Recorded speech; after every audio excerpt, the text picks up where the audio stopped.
अवश्य प्रदान करें जिससे इनका भविष्य बहुत अच्छा हो सके। धन्यवाद।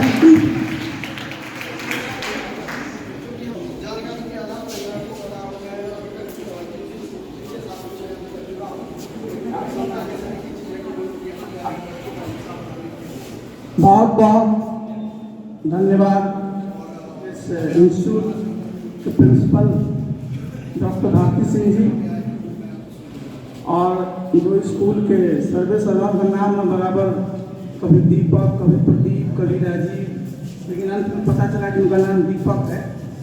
दीपक जी, अंकित चौधरी जी और हमारे साथ चल रहे कन्हैया सिंह जी, जितेंद्र नीरज जी, बहुत सारे हमारे साथी यहाँ बैठे हुए और इस विद्यालय के सभी हमारे जितने भी टीचिंग स्टाफ हैं, हमारे सभी प्यारे बच्चे बच्चियों, मुझे बहुत अच्छा लगा है यहाँ करके।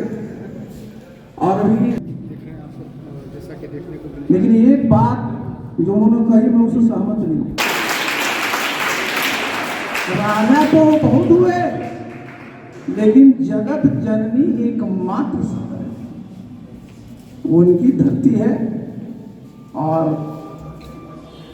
मिथिला की जो संस्कृति है और मिथिला जिस चीज के लिए विख्यात, देखिए समय तो नहीं है मैं और कुछ कहता, लेकिन मैं बता दूं कि कुछ महीने पहले मैं जब केंद्रीय मंत्री था तो मैं श्रृंगेरी मठ गया था। शंकराचार्य जी का आप जानते हैं जी, एक मुख्य शंकराचार्य जी हैं और एक उनके सेकंड इन कमांड होते हैं जो हैं। तो जो सेकंड इन कमांड थे उनसे जब हमारी बात हुई तो इस बात का एहसास था कि भाई आदि शंकराचार्य जी को कहीं शिकस्त मिली थी तो मिथिला में मिली थी। और आप एक बात जरा जान लीजिए कि आज भी जो बहुत अच्छे अच्छे शास्त्रार्थ करने वाले हैं और वही हमको बता रहे, जिन शास्त्रों पर वहां चर्चा होती है उसके ज्यादातर लेखक जो हैं वो मिथिला के। तो आप समझ सकते हैं कि ये धरती किस प्रकार से ज्ञान की धरती रही और पूरे हिंदुस्तान क्या पूरी दुनिया में इसका एक अपना एक प्रभाव है। यहां देखिए सब बहुत गंभीर है, होने गंभीर सब लोग। देखिए ये जो बच्चे हैं इनको जो शिक्षा दी है उससे ये देश के नागरिक बने, किसी भी देश का, कि उनके यहां पैदा नहीं, उनको उच्च स्तर की शिक्षा दी जाए। और शिक्षा का मतलब क्या होगा?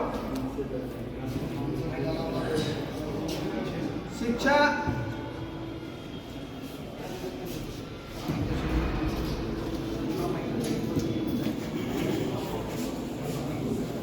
का मतलब क्या होगा? अच्छा बच्चे तुम जरा खड़ा हो, तो खड़ा हो ना। हाँ तुम खड़े हो। शिक्षा का क्या मतलब? बोलो, खबरा बता दो। शिक्षा का क्या मतलब होता है बाबू? हमारी तरफ देखो ना, घबराना मत, तुम्हारे दिमाग में बोल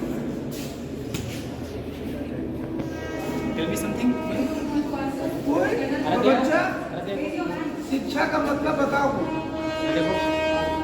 बोलो ना, घबराते क्यों? बोलो बोलो। ये मत समझना कि तुम जो बोल रही हो वो गलत होगा, जो तुम बोलोगे सब सही होगा। बोलो ना, पढ़ना। देखिए इतने देर में इसको आत्मविश्वास आया। क्या नाम है बाबू? अर्पिता, अमृता। अमृता ने बताया शिक्षा का मतलब पढ़ना। किसी बच्चे को और कुछ कहना है शिक्षा के बारे में? हाँ बोलो बोलो बोलो बोलो, यहीं आके बताओ जरा हमसे, यहीं आके बताओ ना, आगे आगे आगे, क्या मतलब हुआ?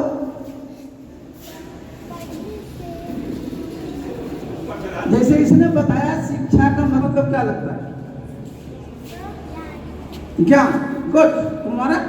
ज्ञान जिससे हम लोग आगे बढ़कर कोई अच्छा काम कर सके या फिर अच्छा आदमी बन सके। देखो तुमने कितनी बातें बताई। शिक्षा का मतलब इसने बताया पढ़ना, इसने बताया ज्ञान, तुमने बताया कि ज्ञान प्राप्त कर कर करके हम, यही ना? और कोई बाबू? कोई और? शिक्षा का कोई और मतलब बताइए जरा। हाँ बहुत बढ़िया, बताओ। शिक्षा का मतलब होता है ज्ञान प्राप्त करना, अलग अलग देशों और विदेशों के बारे में जान सकते हैं और हमें और भी ज्यादा ज्ञान प्राप्त हो सकता है। बहुत बढ़िया। आपने देखा ना, क्या नाम है बाबू? ओपी, ओमी। नाम भी तो ऐसा है कि मुश्किल से याद पड़ता है। ओम तो अच्छा, लेकिन ओमी जी आपने बताया। देखिए बैठ जाओ। बहुत अच्छा लगा प्रिंसिपल साहिबा कि आपके बच्चे शिक्षा का महत्व और मतलब और अर्थ को समझ रहे हैं। देखिए शिक्षा जो है बाबू, इसी को समझो, बच्चों को मैं बोल रहा हूं, बड़े लोगों को तो और शिक्षा प्राप्त करते हैं। शिक्षा का मतलब क्या होता है? तुम लोग अंग्रेजी में क्या, तो सबसे पहले क्या पढ़ते थे? नहीं कविता। तो उसमें आप लोग क्या बताता था? जो पानी में गया और क्या हुआ, गिर गया ना? क्या कहता था? तो फेचे पेल ऑफ वाटर होता था ना? देखो क्या समझो जरा, इसी पर मैं आ रहा हूं। शिक्षा का मतलब जो इसने बताया, सिर्फ पढ़ना नहीं, समझे ना? दूसरे ने जो बताया ज्ञान, वही सिर्फ नहीं है, पढ़ना भी है, ज्ञान प्राप्त करना भी है, लेकिन सबसे बड़ी चीज क्या है? ये सब लोगों का दिमाग खुला हुआ है ना, तो बंद नहीं किए हुए हो कि तुम्हारे दिमाग में इस प्रकार की चिंगारी दे दी जाए, जलाने के लिए नहीं।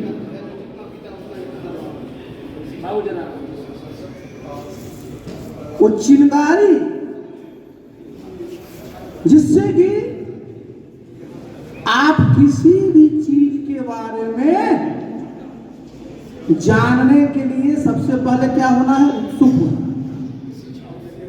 माने आप में इस प्रकार की फैकल्टी, जिसको हम लोग अंग्रेजी में कहते हैं ना, डेवलप करे कि आप उसके बिल्कुल अंदर तक जाएं। आपने कविता पढ़ लिया, पूरी कविता याद कर ली, अपने क्लास टीचर को सुना दिया, वो एक हिस्सा है, लेकिन आपने उस कविता से क्या सबक सीखी, उस कविता में क्या लेसन है, ये भी समझना बहुत जरूरी है। तो शिक्षा सिर्फ किताब को याद कर लेना नहीं है, पूरे के पूरे मैथ के सब फॉर्मूला का याद कर लेना नहीं, वो भी एक हिस्सा है, लेकिन सबसे जरूरी क्या है कि हम लोग जो भी शिक्षा ग्रहण करते हैं उनमें इस प्रकार के गुण आ जाए कि जब भी किसी भी चीज पर किसी प्रकार पूरे आपके पूरे व्यापक तरीके से उसको देख सकते। जैसे होता है ना, हाथी के बारे में सुनते हो ना, कि 7 अंधे लोग थे जो जहां पकड़े वो कहे कि हाथी कैसा है, तो कहे उसका सूप है, तो कहता था ना लोग। लेकिन आप अगर हाथी का पूरा सम्यक रूप देखेंगे तब हाथी का मतलब है। तो शिक्षा का मतलब होता है कि आपके व्यक्तित्व का वो पहलू जिससे कि किसी भी विषय को पूरे परिवेश में आप समझ सकें। समझे कि मैंने इसे बोल दिया? बोलो ना, बोलो, समझे, बोलो। मतलब आपके पास शिक्षा हथियार में चलाने के लिए नहीं, लेकिन वो कौन सा हथियार है या कौन सी कुंजी है जिससे कि आप कहीं भी जाएं, किसी तरह की चीज हो उसको समझने के लिए पूरे चीज को देखें। ये समझना बहुत जरूरी है। आप बहुत बढ़िया गणित जानते हैं, आप बहुत बढ़िया विज्ञान जानते हैं, आप बहुत बढ़िया संस्कृत जानते हैं, आप बहुत बढ़िया मैथिली जानते हैं, वो महत्वपूर्ण है, लेकिन उससे भी जरूरी है कि आप एक बहुत ही अच्छे इंसान, इसे सहमत हो ना?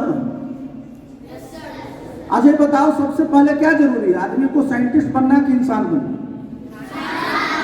हैं? 100 में 100 नंबर मिल गया। ये है। और ये जो शिक्षा है ना, ये शिक्षा इंसानियत के जितने गुण होते हैं उसको अपने में आत्मसात करने में मदद करती है। इसीलिए कोई बोलता है शिक्षित, इसका मतलब क्या होता है? इसका मतलब सिर्फ ये नहीं हुआ कि सारे पीएचडी हैं। पीएचडी है, वो एक डिग्री है, लेकिन सबसे बड़ी चीज क्या है कि उनमें जो इंसानियत के, आदमियत के जितने भी अच्छे गुण होने चाहिए वो है। अच्छा, आप जान रहे हो आज दुनिया में क्या हाल है? आज दुनिया में आप सब लोग जानते हो ना कि पूरी दुनिया में इतने तरह के हथियार हैं, इतने तरह के परमाणु बम हैं कि दुनिया का सर्वनाश हो सकता है कुछ घंटों। लेकिन जरा आप सोचिए तो, इस बात को सोचना बहुत जरूरी है कि यही जो विवेक है, यही जो आपका जो मस्तिष्क है, और यही जो फैकल्टी में आपको कह रहा हूं कि वो जो परमाणु है जिससे बम बनता है, नुकसान होता है, लेकिन उससे ही अगर उससे ऊर्जा बनाया जाए तो पूरा का पूरा अंधकार दूर होता है ना?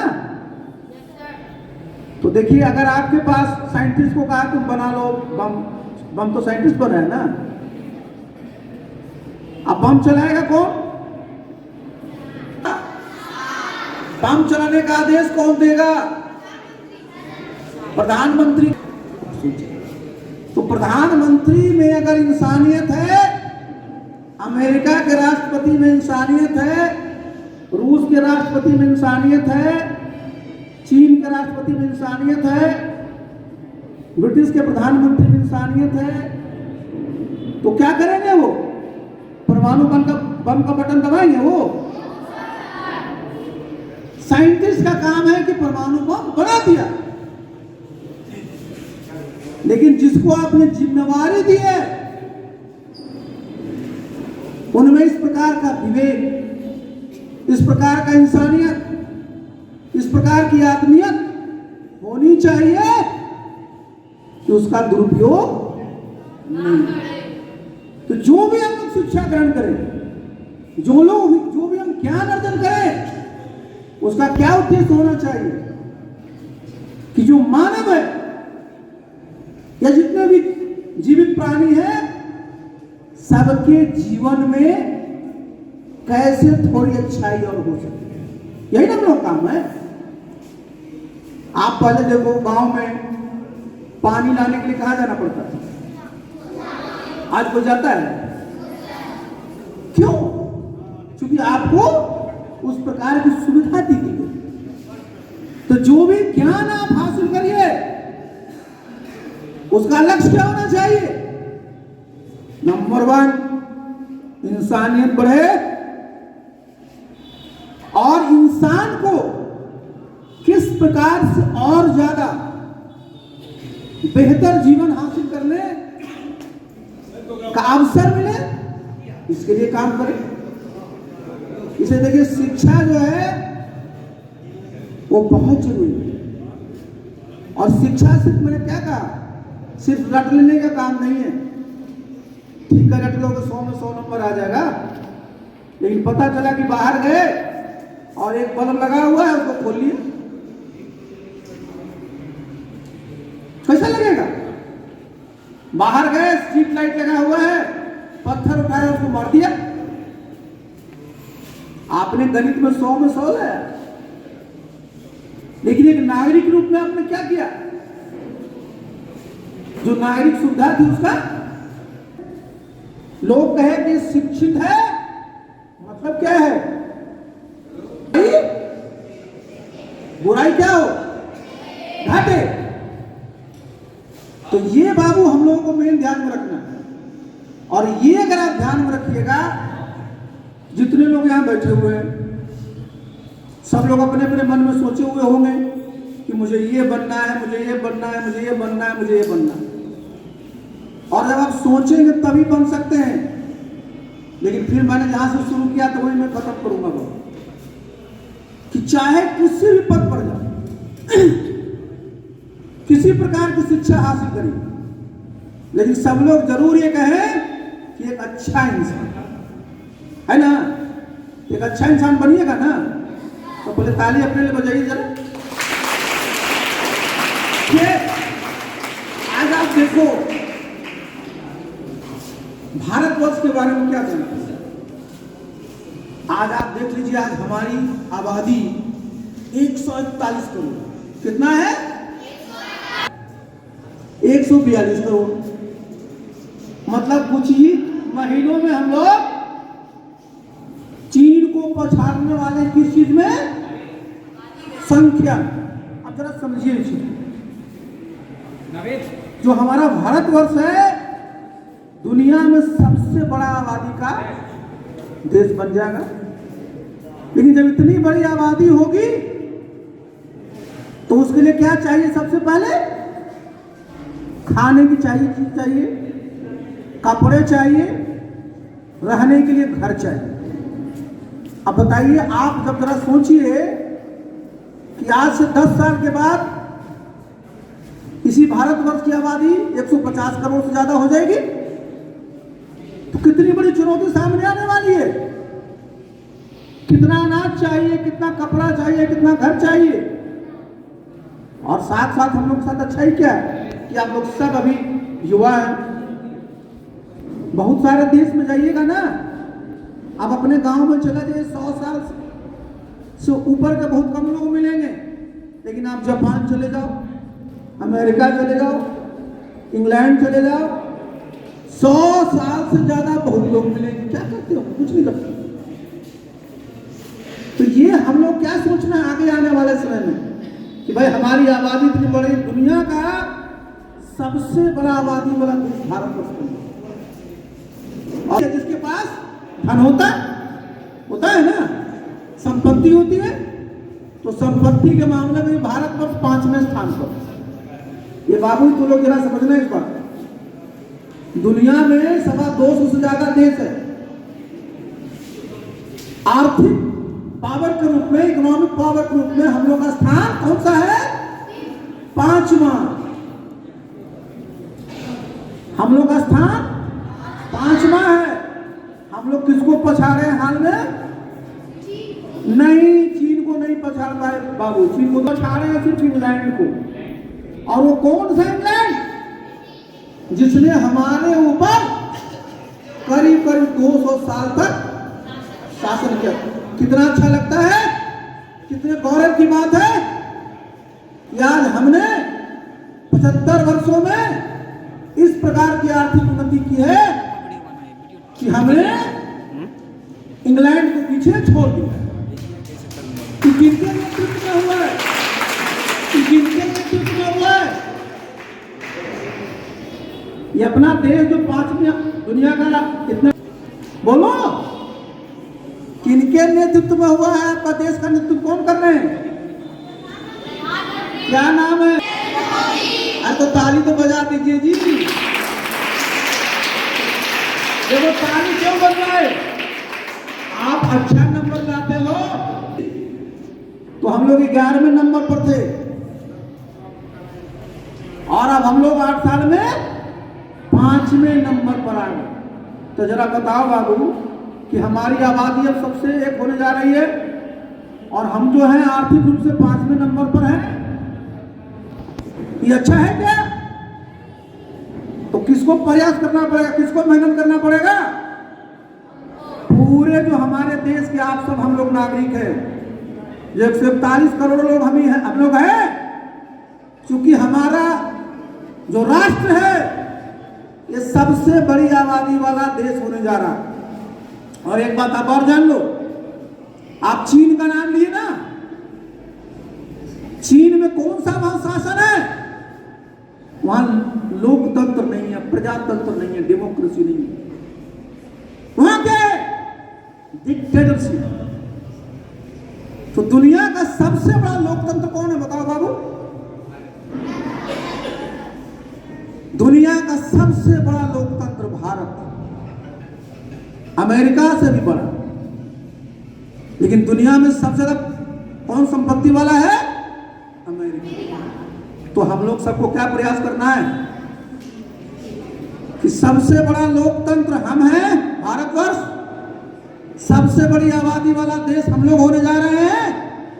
तो हम सारे भारतवर्षियों का एक कर्तव्य बनता है कि हम लोग मेहनत करें और जहां भी जिस क्षेत्र में रहे काम कर करके आर्थिक रूप से भी दुनिया में नंबर 1 पर हो। आप लोग इसमें सहमत हो? सहमत है तो बाबू बहुत मेहनत करना पड़ेगा। टेक्नोलॉजी है, यहाँ के जितने हमारे टीचर्स हैं इनका यही काम है कि आप लोग आगे कैसे इस तरह की चुनौतियों से मुकाबला करेंगे उसके लिए तैयार है। और उसके लिए सबसे और जरूरी क्या है कि अपने स्वास्थ्य पर ध्यान देना। देते हैं ना? ध्यान देना है ना?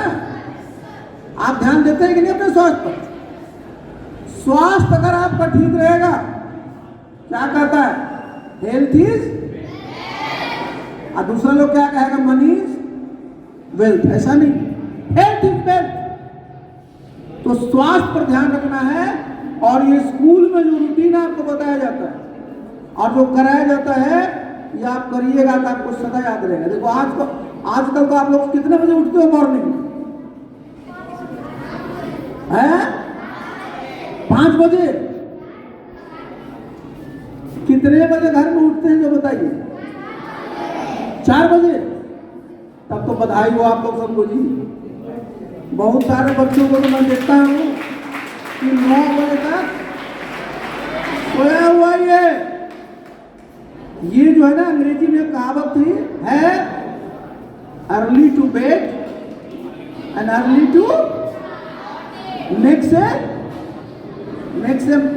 मैन कहता था तो हम लोग उसको पर्सन कर दिए। मैन का मतलब सिर्फ होगा कि पुरुष हो जाता है। Makes a person healthy wealthy है। तो स्कूल में जो आप लोगों को पढ़ाया जाता है इसको बढ़िया से ध्यान दीजिए। शरीर पर जरूर ध्यान दीजिएगा और कभी गलत काम मत करो। एक बात हमेशा ध्यान रखना बाबू, गलत कभी सही नहीं होता है और सही कभी गलत नहीं होता। ये हमेशा ध्यान रखिएगा। और इतना अगर रखिएगा ना तो निश्चित रूप से आप लोग मिथिला का सब हो ना, जहां जाइएगा दुनिया में आपकी हनक रहेगी। आप लोग बहुत तो बोर नहीं ना हुए? अरे बहुत बोर नहीं ना हुए? तो चलिए आप सब लोगों को बहुत बहुत धन्यवाद। आप लोग के लिए बहुत बहुत